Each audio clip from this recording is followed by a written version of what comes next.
So in this video, I'm gonna go over one of the reasons why there's so much suffering in the world.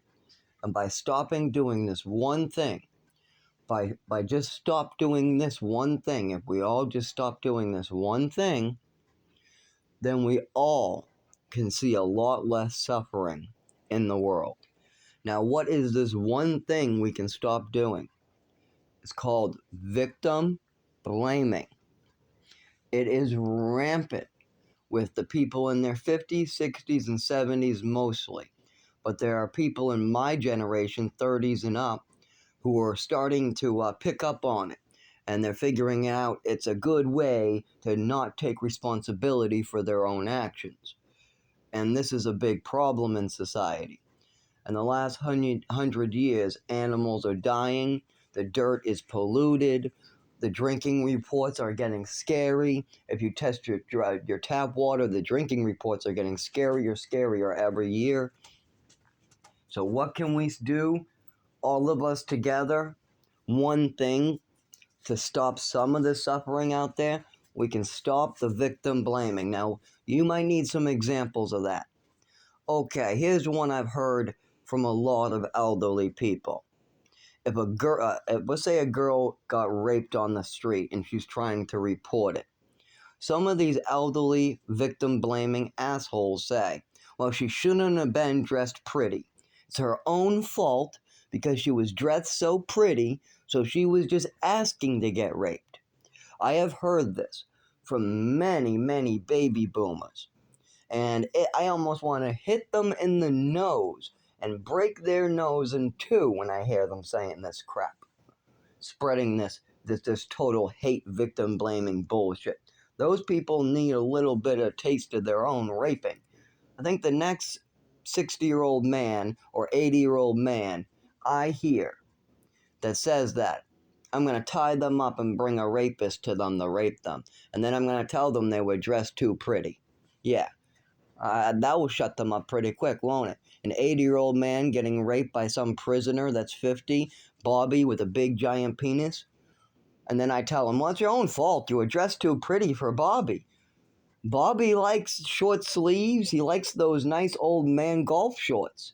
You know, and that's Bobby's turn on. And that would teach them pretty quick, wouldn't it? So, let's not victim blame. Let's not say stupid stuff like somebody deserves to have horrible things done to them, because there is no justification for harming another human being. Now think that first. That's the first thought that should go through your head in any situation. There is no justification to harm another human being. Even if you're a police officer and you have suspicion that something went on, maybe it did, maybe it didn't, that gives you no right to harm another human being. Number 2, here's another one. Oh, sorry, I'm having my own little flashback. So we're going to make this a part 1, part 2. I'm going to go over some more lists of victim blaming. I'll give you one that I hear quite often, and that from the homeless people. The homeless people in the homeless community is made up of a lot of different characters, mostly Social Security recipients, people who were abused during childhood, or people like me who never got a start, who were getting abused at 15 and had their bodies crippled. And then they can't collect Social Security. So I cannot collect Social Security. I cannot collect cash benefits. I cannot work a job until I have my disabilities documented that my father hid. I cannot use a shelter. I cannot do anything to do with transportation, like driving a motorcycle, riding a bike, walking in the cold, going long distances, all that. I just end up on the side of the road bloody, even if I try to walk on a chilly day to work. And I've tried to do this real close. At the closest job I could find was literally the only job nearest to me. It was the closest actual job to me, so even with that, I still get injured. Of course, I've been victim blamed quite a bit by my own family. Literally, they'll torture me, do something terrible to me, and then they'll blame me for it. I'm not even kidding. Like they'll move me to Texas. Like my mother will want to move me from these doctors that are finally trying to help me so she can avoid responsibility after she's given me an overdose, destroyed my nervous system, caused harm to a child's body. What do I hear as a response to this? Well, it's your fault we moved to Texas. It's your fault as a 7-year-old. You wanted to go to Texas at age 7. And it's your own fault that your body is crippled. Yeah, it's your own fault that your mother gave you a whole bottle of Epicac. It's your own fault that your mother told stories about you. It's your own fault that your mother was giving you overdoses. It was your own fault that you were held down and given a double dose of medication the same hour. It's your own fault that you were hurt repeatedly. It's your own fault you were given a cookie and different types of medications on Halloween and got incredibly sick and couldn't go out every single Halloween. It's your own fault that your mother gave opiates on a plane. It's your own fault that you didn't get any medical care growing up.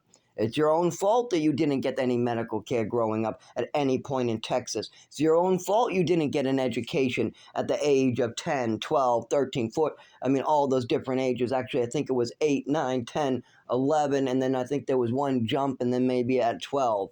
There was one school where I had a whole year missing. Even though I told everybody about these failures, I didn't keep it to myself. I was very open with the doctor. I was very open with the teachers. I was very open with my father. I never hid anything. I was always told I was too honest. Too honest. Still to this day, my bosses tell me, Zach, you gotta stop with the honesty. Can't you just tell the customers a little lie about what's broken around here? I mean, not if they ask, I have to tell them the truth, and unless you have a better way of me saying it, I'll try to just say it in a better way. But no, I have to tell the truth. I've always been like that. It's because, once again, victim blaming. Like, for instance, my mother used to victim blame a lot. I would win a swimming medal in an orphanage, and my mother would call me a liar and a thief, steal my medal, say it must be an African American's medal, and then try to blame me that I'm trying to hurt her by writing G, my old last name, on everything. And then she would bring this fantasy to doctors and doctors. Victim blaming once again. So when you go into the shelters and you see these people all around you, and you go to yourself, oh, they just spending their money on drugs, and then you drive away. Victim blaming. I can tell you one person, Angly Beth, who's never done a drug in her life. All of her money is stolen by her father and controlled by her father. She is given $0. She will never hold a job. She's had her eyeballs popped out at a young age. Her parents speak no English. She came here from Cambodia speaking no English. She speaks 3 different languages, 2 of them fluently. And she will never hold the job, and she cannot control her own money, and she's left with $0 for herself to live on. So she's constantly either in the shelter or getting abused by her father while her father tries to control her money. Now, I think eventually she probably will get her own Social Security in her hand, but she needs somebody to invest it into an apartment to get away from the father, and she needs to be with a boyfriend like me again. Now, I made a mistake. I told her after she cheated on me with one of my friends, because I was her first ever boyfriend, and she didn't know how to really handle another man, offering that type of thing near the shower to her. I told her she needed a break. Now, it was only going to be for the day, and by nighttime we would have been back together, but I told her 7 days. She flipped out and lost it because, once again, she's a victim. I forgot for a second. She's a serious victim, and I'm blaming her for something she did. Now, yes, I'm telling her, hey, you cheated on me, we got to take a break, and then I'll let you get back together with me. Obviously, the guy you cheated on me with, he's not even going to let you stay. He's going to go right back to his apartment while you wander the streets. And I'm going to get you a place to stay tonight. I got you a place to stay last night, and you cheated on me with him, and then you got thrown out in the morning. What good is he doing you now? But I can't talk to her that way. She had her eyeball popped out. She went through hospitals getting held down and injected. She got held back in school because she couldn't speak English. They called her retard. They called her names. They called her all of this when she was 5 years old because she couldn't speak English. At the age of 7, when she was just finally learning English, they already have all these mental disorders established and she's going in and out of hospitals. I met her in a mental hospital, and then I ended up dating her a year later when I met her parents and her at a festival. But of course, you will victim blame and hurt her by calling her an addict and saying she's spending all her money on drugs, right? Because she stays at the shelter, she's on the streets all the time. I'm in the shelter, I'm on the streets, but I'm completely sober. I piss clean almost all the time when I was in the fucking streets. I mean, there were times where I was drunk. But other than that, I was pissing clean week after week. Before I came up to New Hampshire, I had months and months of clean urines. Now that I've been in New Hampshire for 6 or 7 years, I've had years and years and years and years of clean time. But I'm going to be back in the shelter well sober. How long do you think these people can stay sober when they get thrown out and they have to live in the woods in 0 degrees with no jacket, no tent, no heater, and that the police try to arrest them if they make a fire? How long do you think they're going to survive for? And that's only 2. There's old ladies on Social Security who are just taking up the beds living there because rent went up too high. So there's a lot of low Social Security recipients that now can't afford an apartment, all these elderly lady and men. So they decide to use the shelters like an apartment. They really do. That way they can keep their whole Social Security check, spend it on cigarettes and drugs, and they just take a nice little bed in the corner. And they go back every night, and they always have it, but then nobody else can take it. Because there's only so many beds that are available. So most of this is not because somebody spent their money on drugs. It's usually somebody was stolen from by a wealthy individual and had their body or life destroyed. Or somebody did drugs, or somebody is hurt, disabled, and they can't work, or somebody can't collect their Social Security while hurt and disabled because somebody else already did. There's also a lot of stealing. Like I knew another guy that owned a business, but his business partner took all the money and left, leaving him with a large debt and a business that was hollowed out. Oh boy, isn't that a good one to be at the shelter for? You're a business owner and your business partner hollows out the business and runs to another state. Oh yeah, that guy is a drug addict, right? No, he's not. I also met a family that was there for only 2 nights, but then they went to the family shelter. That's nice. Oh yeah, they have family shelters. If you have a kid and a wife, you get special treatment. What you should. I think the kids deserve to be further away from these people. So they have good shelters for children. Anyways, so one of these families had their house burned down. But those house burned down family types, they don't get to go where we get diseases. No, they don't let people like that go to disease bag holes. No, only the people like me who were made crippled at childhood at age 5, 6, 7, 8, 9, 10, 11, 12, 13, 14, 15, 16, 17, 18, 19. Only people like me who have been truly victimized their whole lives. We're very, very commonly found at the shelter. If you want, go to the Lowell shelter and you'll find at least 10 people that grew up in St. Anne's Orphanage. They also went to school at the Mex. I guarantee you will find 10 of them. And why is that important? The MEC is a special ed school that mostly panders to foster parents. Not only this, they also have a lot of adopted children or foster care kids or orphans that never got adopted or brought into foster care. A lot of the kids I graduated high school with came from these orphanages that I also was born in. This is very common because we are used up right from the beginning.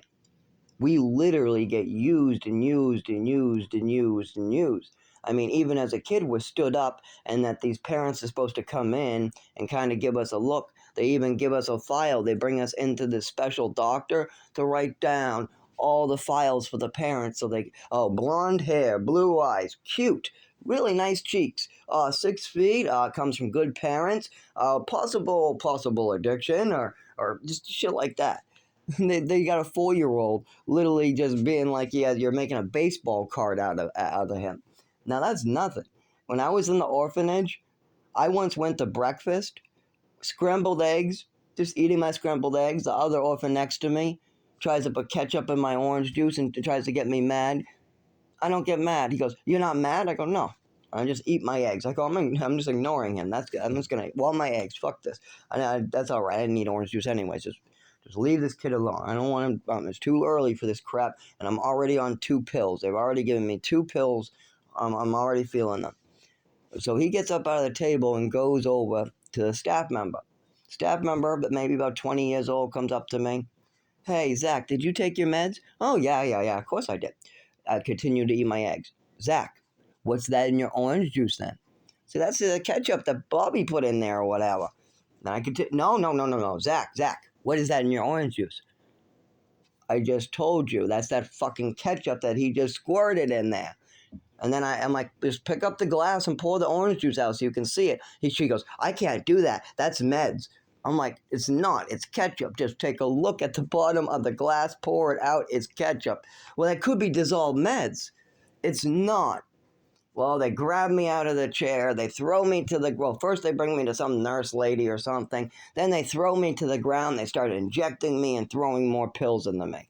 Same pills twice in the same hour. Because another 4-year-old, 5-year-old wanted to get, I don't know, his kicks. This is fucked up shit. So we're used and abused right from the beginning. They don't care what happens to us. They're willing to double dose us on a 4-year-old's word. I'm not even kidding, without even pouring orange juice out to see if something's ketchup or pills. They do not care one bit what happens to us. And they literally use us up. You got literal DMH workers making deals with some of these foster parents to try to push paperwork through for little bribes. I'm not even kidding. I've overheard this from many other people going through this in the schools after talking to them. That they're convinced that some of these DMH workers take bribes from the more wealthy parents that adopt or are foster parents. Well, that's illegal. That's illegal. No wonder why they fuck us up on so many pills on purpose. No wonder why they give us Thorazine and Seroquel and Haldol when we don't need it. No wonder why they give us Zyprexa when not a single symptom of anything to go with it has been shown. No wonder why they fry children's brains at a young age. They just want us to be in the shelters. They don't want us to get jobs and take these nice houses and apartments from their children. No. We're Irish and black children. We're Spanish children. No, just let us die in the woods at 19, right? That's what's supposed to happen. So keep that in mind next time that you are victim blaming. A lot of these people have nothing to do with drugs. They didn't have anything to do with drugs when they were 10. They didn't have anything to do with drugs when they were 15. Like I'm talking about Angly Beth. She's never done a drug in her life, but she will always be in and out of shelters and streets. No matter what she does, she will always be doing that. Now, if she gets the real help she needs, if somebody sits down in a group with other people like her and they explain their stories and how they were abused for profit and to get Social Security and how doctors use them for their own purposes without listening to the patient, quickly giving antipsychotics, and keep this in mind. These people prescribing these Thorazine pills to children, and Seroquel to children, and Trazodone to children, and Zyprexa to children, and Lamictal to children, and Risperidone, what I took that made my nipple leak milk as a man, to children. These people's fathers were the people sticking ice pick in people's brains and shocking their brains in the 1970s or 1980s. Don't forget, these people's fathers were the people doing the experiments for the CIA in the 1970s, 1950s. Don't forget this. So these rich motherfuckers making $100,000 a year, $40,000 a year, $50,000 a year, $300,000